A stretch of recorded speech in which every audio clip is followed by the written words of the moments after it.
Bonjour à chacune et à chacun. C'est un plaisir d'être avec vous ici aujourd'hui, non pas avec mon épouse, mais avec ma maman. Ma femme, au passage, vous salue, et est avec notre fille aujourd'hui dans une autre église. Je vais demander de vous saluer. J'ai eu le privilège ce matin de venir, de faire la route et de voir qu'il y avait encore de très belles couleurs. J'espère que vous prenez le temps de vous arrêter de temps en temps pour regarder les belles choses que Dieu a créées, et en particulier ici au Québec, les couleurs d'automne. Il y a des gens qui viennent de partout dans le monde pour voir ces couleurs. J'ai apprécié ce matin de voir des rouges flamboyants, des jaunes orangés, et je remercie Dieu pour ça. Il y a donc quelques semaines de cela, votre pasteur m'avait demandé de venir ici partager quelque chose avec vous. Particulièrement, il m'avait parlé d'un programme que j'ai eu l'occasion, avec toute une équipe, d'animer depuis plusieurs années maintenant, d'un programme pour aider les gens à surmonter l'anxiété et la dépression. Et si c'est un sujet qui vous intéresse, je vous donne rendez-vous cet après-midi, je ne sais pas à quelle heure, mais je pense que à 14h30, pour vous présenter ce programme, pour avoir un échange peut-être avec vous sur ce thème qui, je pense, aujourd'hui ne peut laisser à peu près personne indifférent. C'est la question de savoir comment prévenir, et si on y fait face, comment surmonter l'anxiété et la dépression. Et pour ce matin, on m'a demandé de parler pendant quelques minutes avec vous d'une 8e loi de la santé, d'un 8e pilier de la santé. Je sais que pendant toute la semaine, vous avez eu l'occasion d'aborder différents aspects de ce qui peut nous permettre de vivre et de rester en santé. Et ce matin, je vais parler avec vous pendant quelques instants de la confiance. Et avant de le faire, je vais vous parler de cet article qui est paru il y a déjà quelques années. Je pense que vous en avez entendu parler. Je ne sais pas si vous en avez parlé pendant la semaine. J'ai ici le magazine entre les mains, donc de National Geographic. Et c'est un article écrit par un journaliste qui a repéré dans le monde des endroits où les gens, semble-t-il, vivent plus vieux et en meilleure santé. En fait,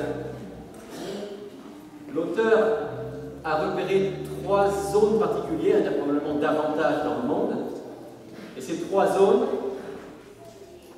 sont d'une part une île du Japon, qui s'appelle Okinawa, d'autre part une autre île, en Italie cette fois, qui s'appelle la Sardaigne, et la 3e zone bleue, c'est pas une île, ou on pourrait dire c'est un îlot en Californie, dans la région de Loma Linda, où se trouvent beaucoup d'adventistes, puisque vous savez qu'à Loma Linda, l'église adventiste a une université, un hôpital, et beaucoup d'adventistes vivent dans cette région. Et dans ces 3 régions, on a repéré que les gens vivaient en moyenne plus longtemps et en meilleure santé jusqu'à la fin de leur vie. Et alors, ce qui a intéressé cet auteur, c'est de se dire, qu'est-ce qui fait que ces gens-là vivent mieux, en meilleure santé, plus longtemps que les autres? Il doit y avoir un secret, peut-être même des secrets communs. Alors, il a fait sa recherche, il a écrit donc un livre, et donc ce magazine se faisait le porte-parole de l'auteur. Et il s'est rendu compte qu'au niveau des différences sociales, des différences culturelles, des différences d'environnement qu'il pouvait y avoir, il y avait au moins 3 facteurs communs qui favorisaient un nombre très élevé de centenaires et de personnes âgées en bonne santé. Ça vous intéresse? Si vous ne les connaissez pas, je vous donne ces 3 éléments. Alors, le premier élément, c'est que les habitants de ces 3 régions mangent essentiellement des fruits, des légumes et des céréales complètes. Ça ne va pas être quelque chose qui va vous surprendre, puisque je pense que vous en avez parlé cette semaine dans le cadre de la loi de la santé qu'on appelle nutrition. Nous avons été créés pour manger ces aliments, on a été créés pour un régime essentiellement à base de végétaux. Et donc le fait que dans ces trois régions, ces gens mangent essentiellement des fruits, des légumes et des céréales complètes, et j'insiste sur complètes, ça ne devrait pas nous surprendre. C'est une loi de la santé. Et de manière intéressante, comme vous le savez, dans le livre de la Genèse, lorsque Dieu donne à l'être humain son régime alimentaire, il dit « Je vous donne toute herbe porteuse de semences, tout arbre fruitier porteur de semences, ce sera votre nourriture. » Je passe là-dessus puisque vous en avez déjà parlé, mais c'était donc la première découverte de cet auteur. La deuxième découverte, c'est que les habitants de ces trois régions ont quotidiennement une activité physique, souvent en plein air. Ça non plus, ça ne devrait pas vous surprendre, vous en avez parlé certainement cette semaine. L'importance de l'exercice physique. L'exercice physique ne veut pas dire forcément sport. On peut faire de l'exercice physique sans faire de sport.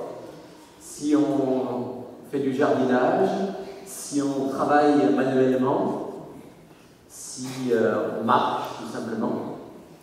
Mais dans le cas de ces trois îlots de centenaires en bonne santé, eh bien ces gens-là faisaient un exercice régulier. C'est intéressant parce que je fais juste une parenthèse ici, mais je sors un peu du sujet de la confiance qui m'a été donnée.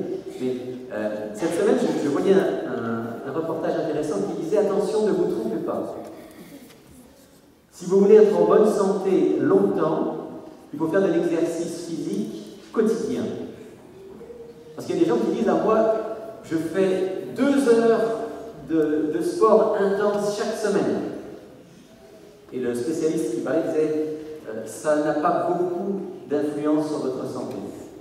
Vous devez faire 30 minutes d'exercice quotidien, de marche à un bon rythme par jour. Vos 3 heures, une fois par semaine, ne vous serviront pas à grand-chose autrement au niveau de votre santé. Je ferme ma parenthèse. Nous avons été créés, bien sûr, pour faire de l'exercice physique. Vous vous souvenez de ce texte de la Genèse qui dit que Dieu a pris l'homme et a placé dans le jardin d'Éden pour le cultiver et pour le garder. Nous avons été créés pour bouger, pour marcher et pour faire de l'exercice physique. C'est une loi de la santé. Vous pouvez manger très bien, très santé, si vous ne faites pas d'exercice. Il est peu probable que vous puissiez être en santé jusqu'à 100 ans et plus.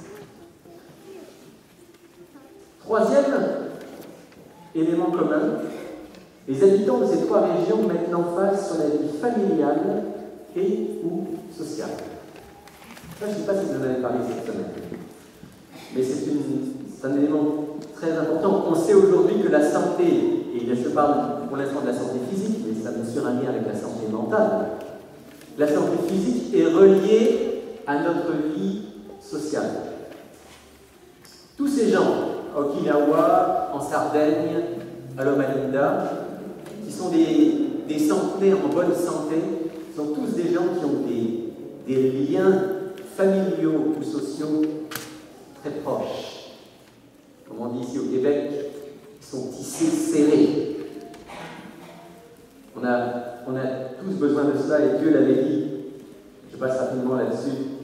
Il y aurait d'autres choses que je pourrais vous montrer, mais je n'ai pas beaucoup de temps.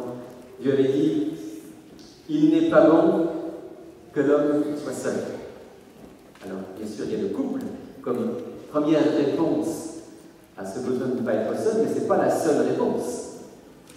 La famille au sens plus large, les amis, l'Église, les associations, tout ça, ce sont des réponses à ce besoin de l'être humain de ne pas être seul. Alors ça, c'est ce qui a été découvert lors de cette étude, mais bien sûr, il y a d'autres secrets de santé et de longévité qui ne figurent pas forcément dans cet article, comme par exemple l'exposition au soleil, vous en avez parlé cette semaine, boire de l'eau, extrêmement important, dormir, se reposer, et donc la foi, la confiance en Dieu. La confiance en Dieu est d'abord, c'est vrai, un facteur de santé physique. Et j'en ai pour preuve ces textes du prophète Ésaïe Dans Isaïe chapitre 30, verset 15, et Isaïe dit, de la part de Dieu, c'est dans la tranquillité et le repos que sera votre salut. C'est dans le calme et la confiance que sera votre force. Et au chapitre 40, ceux qui se confient en l'Éternel renouvellent leur force, ils prennent le vol comme les ailes. Ça, c'est ce que dit la Bible. Bien sûr, on a étudié aussi, les scientifiques aujourd'hui étudient à peu près tout. Des fois, ça me fait même sourire, parce qu'il y a des choses qui nous semblent quasiment évidentes. On dit, il ne me semble pas qu'on aurait besoin de faire une thèse de doctorat là-dessus pour avoir une conviction, mais on étudie tout. Alors, eh bien, ils ont aussi étudié la confiance. Ils sont arrivés à la conclusion que, pas seulement la confiance, mais toutes les émotions positives, eh bien, sont des facteurs de santé physique.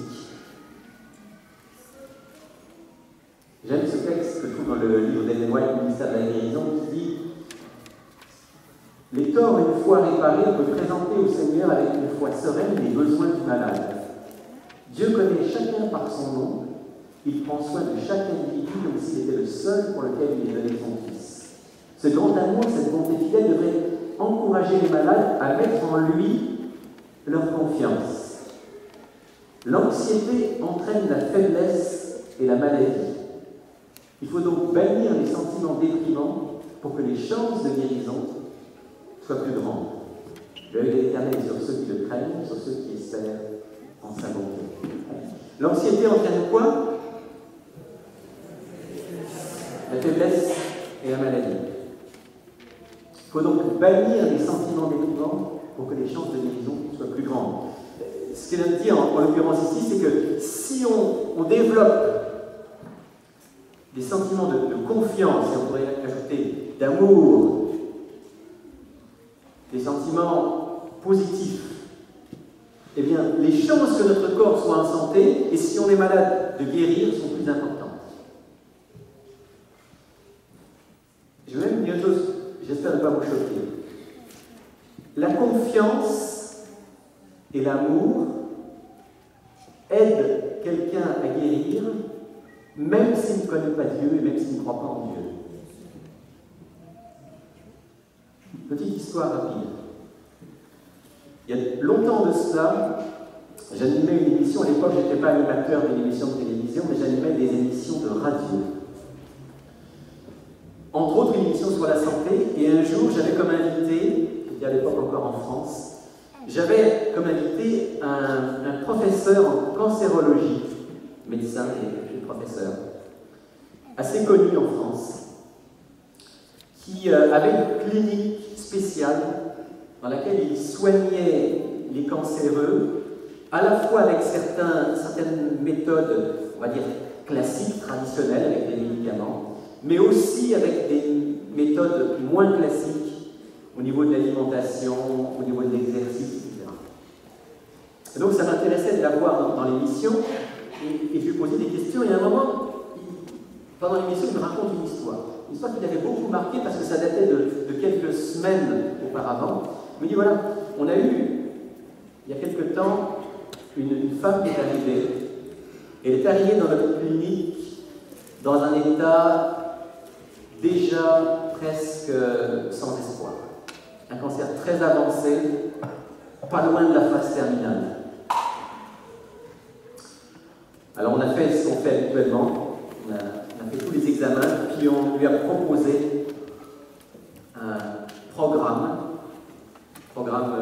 alimentaire, programme d'exercice, programme avec des plantes, et puis bien sûr encore certains médicaments. Et cette femme a suivi cela pendant quelques semaines, mais ça n'allait pas mieux, elle continuait à dégringoler, à descendre la pente. Et puis, curieusement, au bout d'un mois, on a eu l'impression qu'elle commençait à aller un petit peu mieux. Au bout d'un mois et demi, elle est clairement mieux. Au bout de 2 mois, son cancer avait régressé. Et au bout de 3 mois, il avait quasiment disparu. Et là, ils se sont posé la question, enfin lui s'est posé la question parce que lui c'était le patron de la clinique, mais il ne suivait pas chacun au quotidien. Il s'est posé la question, mais qu'est-ce qui s'est passé? Il est allé voir son équipe, il dit, cette femme, c'est incroyable, quand elle est arrivée, pour moi, il lui restait 1 ou 2 mois à vivre, et puis là, qu'est-ce qui lui est arrivé? Et alors les membres de son équipe l'ont regardé avec un petit sourire, ils ont dit, il s'est passé une chose, elle est tombée amoureuse d'un infirmier. Et il semble que ce soit réciproque.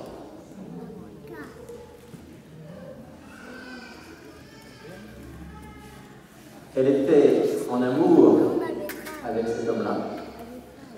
Lui le lui rendait. Et de manière assez incroyable, cette femme-là était, au bout de 6 mois, elle était non pas guérie ou jamais guérie en termes de cancer, elle était en rémission. Je ne sais pas la suite de l'histoire parce que moi j'ai rencontré le médecin à ce moment-là, mais je ne serais pas étonné qu'il ait vécu encore plusieurs années dans un état de santé au moins relatif. Pourquoi je vous raconte cette histoire? Parce qu'elle montre simplement la puissance des sentiments positifs. La confiance, l'amour, la joie, la paix. Ça a un effet physique, ça a un effet sur notre organisme. Et c'est la raison pour laquelle, lorsque Dieu nous invite à avoir confiance en lui, bien sûr, il nous le demande dans une perspective, on va le voir dans un instant, qui n'est pas seulement de cette vie, mais aussi une dimension éternelle. Mais d'abord, il veut que ça change notre vie aujourd'hui. Et ça peut la changer, y compris sur le plan de notre santé. J'aurais beaucoup encore à partager avec vous ce sujet-là, mais je vais passer, peut-être cet après-midi, si vous êtes là, dans notre moment de partage, on expliquera certaines choses par rapport à l'anxiété et la dépression, comment à l'inverse, l'anxiété et la dépression, physiologiquement, nous font descendre la pente. La confiance en Dieu, c'est aussi un facteur de santé mentale, d'équilibre émotionnel. Ça, justement, dans l'atelier sur surmonter l'anxiété et la dépression, on s'en rend compte. Beaucoup de gens qui participent à ces ateliers sont des gens qui ont perdu confiance. Ils ont perdu confiance généralement en eux-mêmes. Ils ont perdu confiance souvent dans les médecins parce qu'ils ont été voir des médecins, on leur a donné des antidépresseurs et puis ça n'a pas fait grand-chose. Ils ont perdu confiance parfois dans des gens autour d'eux et leur dépression peut être reliée à un problème relationnel. Certains ont perdu confiance en Dieu. Parce que certains de ceux qui viennent nous voir dans ces ateliers sont des chrétiens. Ils disent, mais comment est-ce que Dieu peut permettre que je sois dans cet état-là où je vis sans vivre?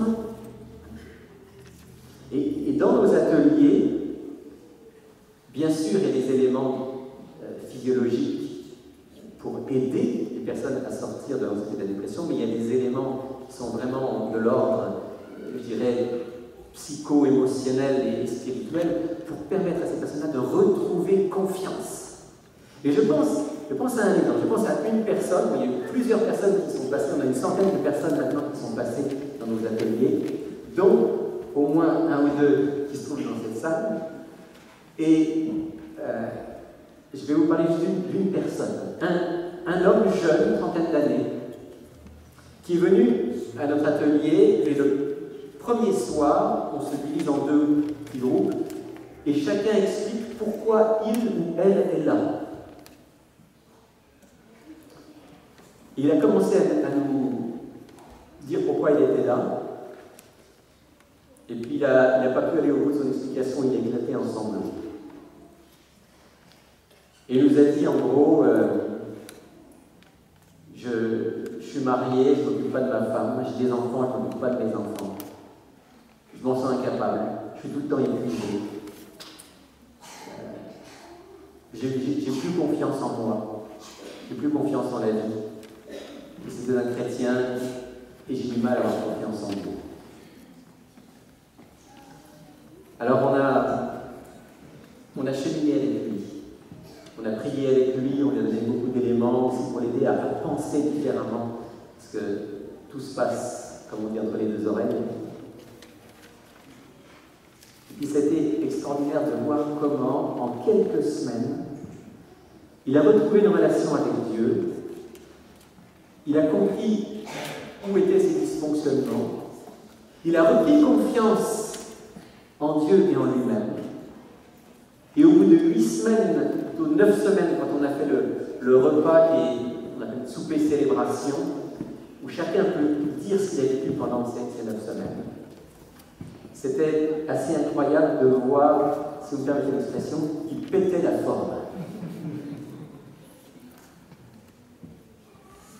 Et je me suis dit, Seigneur, c'est incroyable le pouvoir de l'amour, le pouvoir de la confiance, le pouvoir de la paix, le pouvoir de la joie.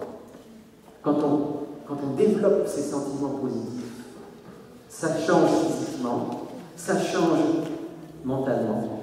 Et dans son cas, puisqu'il était croyant, il a aussi témoigné devant tous, croyants et non-croyants, cette 9e semaine, il a aussi témoigné que sa relation avec Dieu avait connu un nouveau départ. Parce qu'à nouveau, il avait repris confiance, il faisait confiance en Dieu.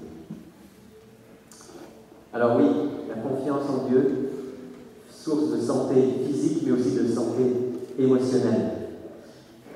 Il y a un texte qui m'a toujours marqué, peut-être on peut le lire ensemble si vous avez votre Bible, dans le livre des Actes, chapitre 16, versets 22 à 25. Si vous avez une Bible avec vous, ou un téléphone, ou quoi que ce soit, qui vous permettre de lire ce texte, j'aimerais lire avec vous Acte 16.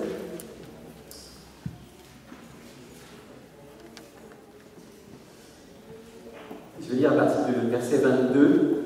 Il s'agit ici de l'apôtre Paul et de Silas, qui se trouvent dans la ville de Philippe, en Macédoine. Et voici ce qui leur arrive. La foule se souleva aussi contre eux, donc Paul et Silas. Et les prêteurs, après avoir fait arracher leurs vêtements, ordonnèrent de les battre de verges. Après les avoir roués de coups, ils les jetèrent en prison, en recommandant au geôlier de les tenir sous bonne garde. Celui-ci, qui avait reçu cette recommandation, les jeta dans la prison intérieure et leur mit les ceps aux pieds.